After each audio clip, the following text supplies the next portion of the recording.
So I want to talk about something that has just been pressing on my mind. I came into this year feeling a lot better than I have the last 2 years.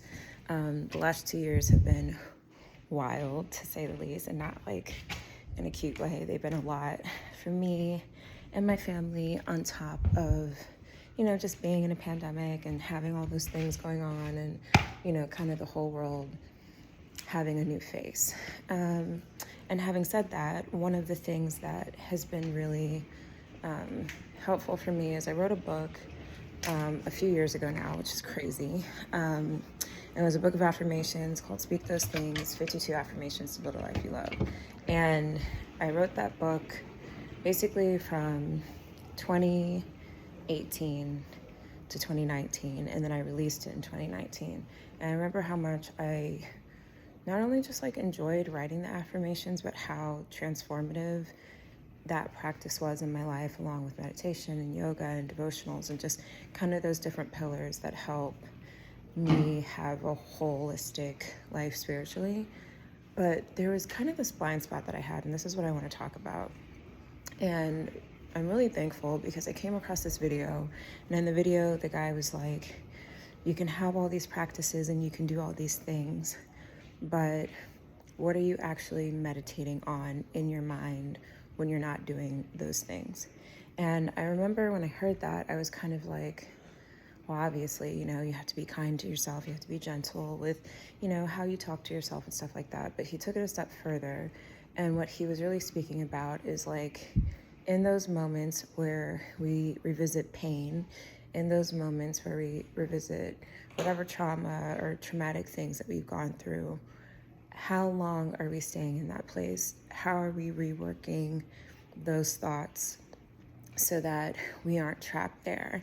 And in all honesty, I feel like that was absolutely a blind spot for me. I feel like it was something where I was very intentional and proactive about having these moments of intentionality where I was really, really good about doing affirmations, writing them, speaking life into everything that I was believing for and hoping for. But when you're hurting, sometimes you just get stuck in that thing that caused the pain. And if you're not careful, you end up replaying these scenarios throughout a period of time, and it stays with you. And what he added that I really appreciated was that we're always attracting things in our life. So whatever it is that we're putting our time and our focus and our attention into, that's what we attract. So even if something's painful for you, difficult for you, keep that in mind. And I think that just, for me personally, is something that I had a really hard time with, because I had a perception that if you do that, it's potentially like a betrayal of honoring the seriousness to subject matter, or it's a way of watering down maybe your experiences or what someone that you love has been through. And I think I kind of perceived it as if we're not present, and if we don't have a presentness of mind about things that have happened, you just set yourself up for them to happen again, or it puts you in position to possibly just kind of brush it under the rug, which is something that I would never want to do. And I feel like there's a sweet spot with that, right? It's the intentionality to honor and work through the pain of those experiences and the bad things that have happened.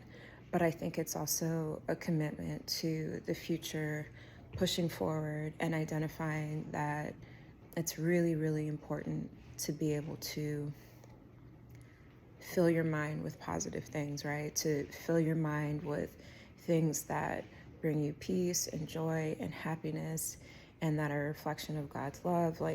Just all the things that are beautiful and light. That's, what we want to be filling our minds with. So it's been this really wild, shift in my mindset to get to a place where I can not only hear that, but also take ownership in it and identify the fact that that is the way that I want to try to operate moving forward. And anyway, I just wanted to share that because it's something that I have really, really struggled with. And I feel like it's finally a little bit of a breakthrough that, you know, I'm getting to a place where I don't feel so boggled down by that. Anyway, I'm going on and on, but I hope that's helpful for someone who has gone through some really tough things. And, you know, maybe you're still working through it and you're just trying to find a way to like have peace of mind despite the craziness. So anyway, bye.